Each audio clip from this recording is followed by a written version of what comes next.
Hello! Welcome to this video on the United Nations Security Council.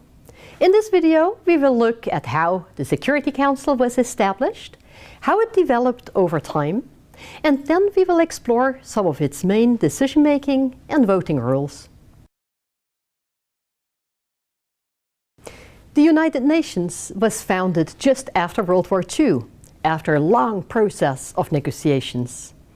World War II, and before this, World War I, had led to excessive suffering and destruction.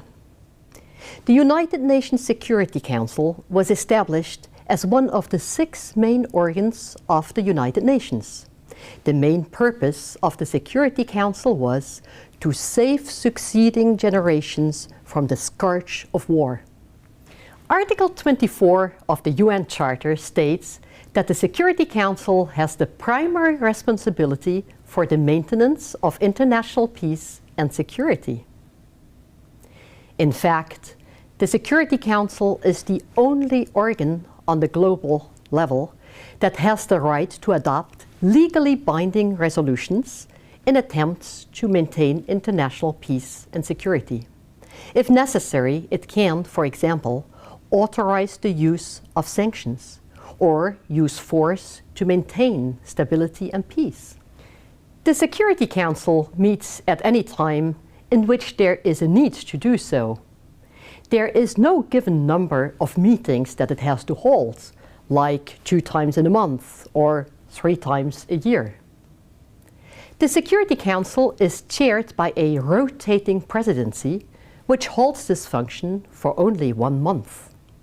Next to the permanent members, there are non-permanent ones, which are elected by the United Nations General Assembly. The duration of their term in office is 2 years. According to the UN Charter, in selecting the non-permanent members, special attention should be given to the contribution of members of the UN to the maintenance of international peace and security, and to other purposes of the UN, but also to an equitable geographical distribution. Originally, the Security Council consisted of 5 permanent and 6 non-permanent members. For the permanent members, it was important that they represented states considered to be especially powerful internationally at the time. Hence, the Security Council was to be a reflection of the power distribution in the world. The criteria that could be applied for states to qualify as permanent members were, for example, population and territory, economic and military power, or intellectual resources, and this decreased the number of potential candidates to just a few. These few, in fact, are still the permanent members of the Security Council today. World War II had resulted in profound changes to the global power distribution. The creation of the United Nations was mainly shaped by the allies and victors of this war. And this is also reflected in the composition of the Security Council.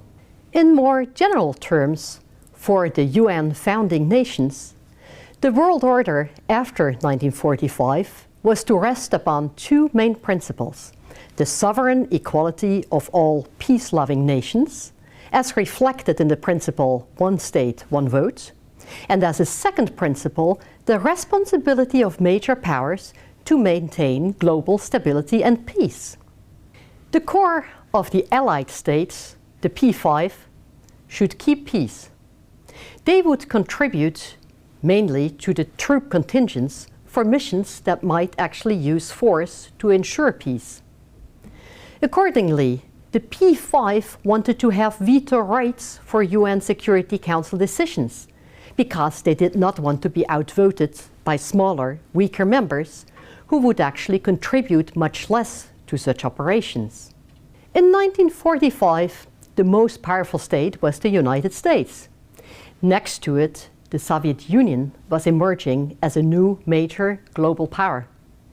In Europe, the United Kingdom and France were the most powerful nations, and in Asia, the Republic of China was considered to be the most influential. At the founding conferences, these states had the political power to assert several of their demands against the majority of middle-sized and small states. Indeed, the Security Council was largely a reflection of the international power distribution in 1945. So these 5 states are still the permanent members, the P5.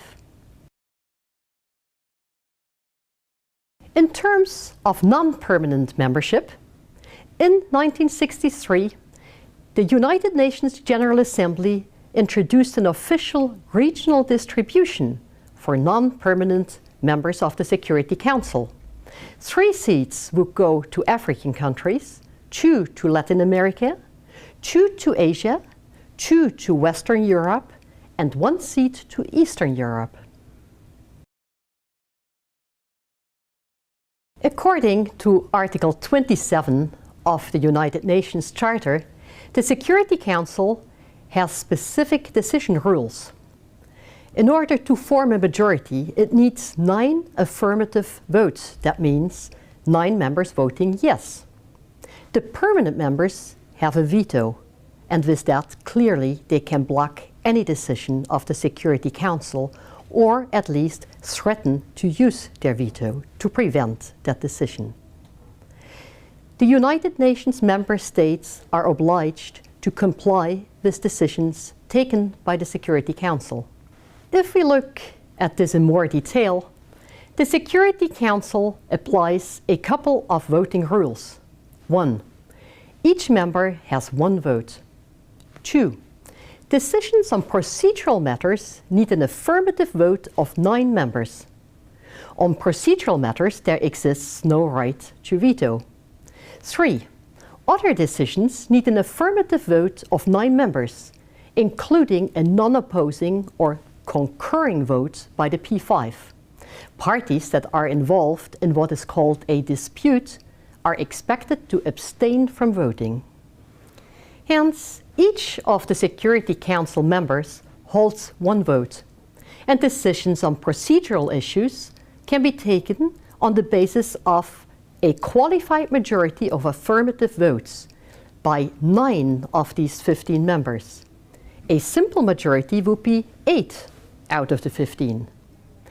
But decisions on non-procedural issues needed affirmative vote by 9 Security Council members, including the P5.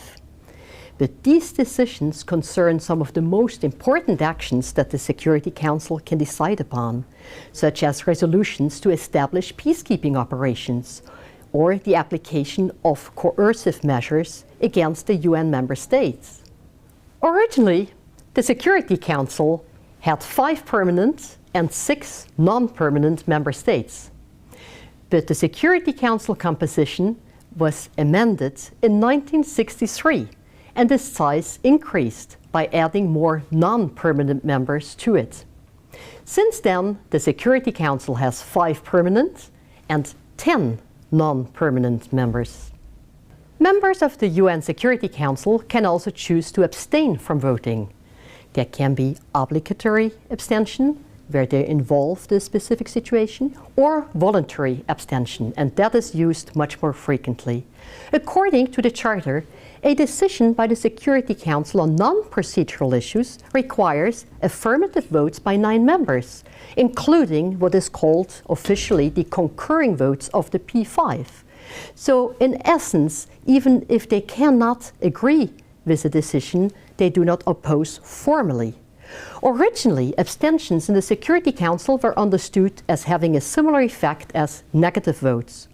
In practice, however, over time, the effect of abstaining in the Security Council was no longer interpreted as being equal to a negative vote, but rather seen as a non-affirmative vote. Concurring votes of the P5, in this sense, are also interpreted as affirmative votes of the members of the P5 that are present and actually casting a vote. Hence, in practice, abstentions have fewer consequences than do negative votes. So summarizing, the United Nations was founded after World War II, and as one of the 6 main organs, the Security Council. The global powers at that time were given seats in this institution as permanent members with veto power. Next to this, there were non-permanent members elected by the United Nations General Assembly. In the next video, we will explore the current constellation of Security Council membership and try to see whether the institution still reflects the current global distribution of power.